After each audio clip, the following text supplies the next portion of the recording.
राजस्थान, मध्य प्रदेश, छत्तीसगढ़, तेलंगाना और मिजोरम में हाल में संपन्न हुए विधानसभा चुनावों के परिणाम घोषित हुए एक हफ्ते का समय हो चुका है। इनमें से 2 राज्यों तेलंगाना और मिजोरम में नई सरकारों का गठन हो चुका है। मध्य प्रदेश, छत्तीसगढ़ और राजस्थान में भारतीय जनता पार्टी ने प्रचंड बहुमत से जीत दर्ज की है, लेकिन अभी तक मुख्यमंत्री का चुनाव नहीं कर पाई है।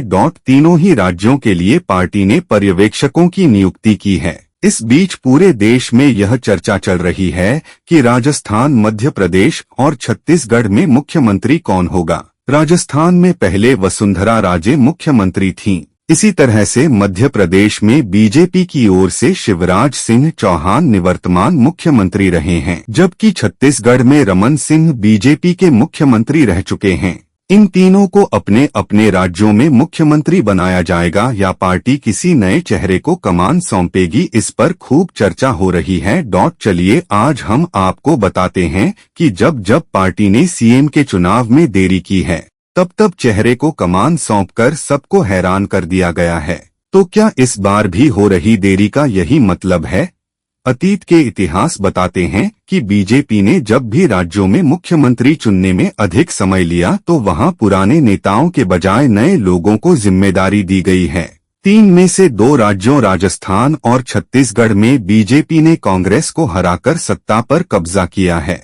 राजस्थान में बीजेपी वसुंधरा राजे सिंधिया को अगर मुख्यमंत्री बनाना चाहती तो फैसला काफी पहले ही हो गया होता। जिस तरह से देरी हो रही है उससे साफ है कि किसी नए चेहरों को कमान दी जा सकती है। छत्तीसगढ़ में मंथन चल रही है और मध्य प्रदेश में बीजेपी ने अपनी सत्ता बरकरार रखी है। शिवराज सिंह चौहान सीएम पद पर बने हुए हैं।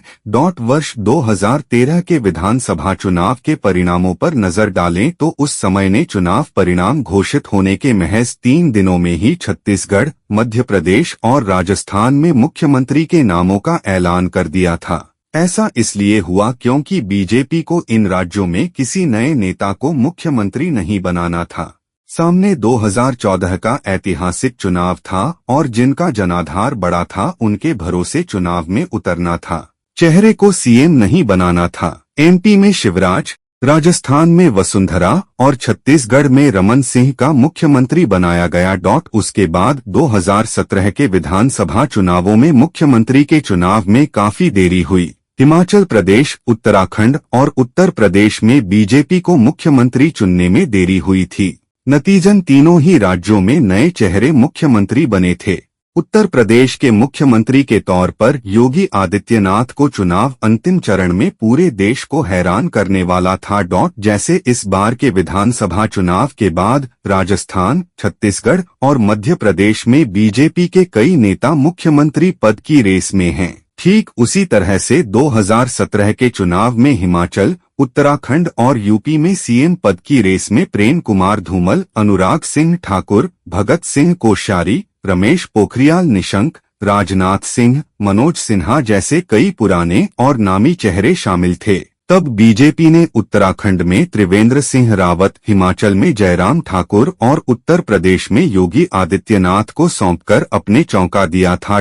आपको बता दें कि 2017 की तरह इस बार भी राजस्थान, मध्य प्रदेश और छत्तीसगढ़ में मुख्यमंत्री पद के कई दावेदार हैं। मध्य प्रदेश में निवर्तमान मुख्यमंत्री शिवराज सिंह के अलावा नरेंद्र सिंह तोमर, प्रहलाद सिंह पटेल, ज्योतिरादित्य सिंधिया जैसे नेता मुख्यमंत्री पद की रेस में हैं। राजस्थान में वसुंधरा के अलावा दिया कुमारी, बाबा बालकनाथ, किरोड़ी मीणा जैसे नेताओं के नाम की चर्चा है। छत्तीसगढ़ में रमन सिंह के अलावा अरुण साव, रेणुका सिंह और ओपी चौधरी को मुख्यमंत्री बनाने की अटकलें तेज हैं। इन राज्यों के लिए पर्यवेक्षकों की नियुक्ति हो चुकी है। सोमवार तक फैसला होने की उम्मीद है।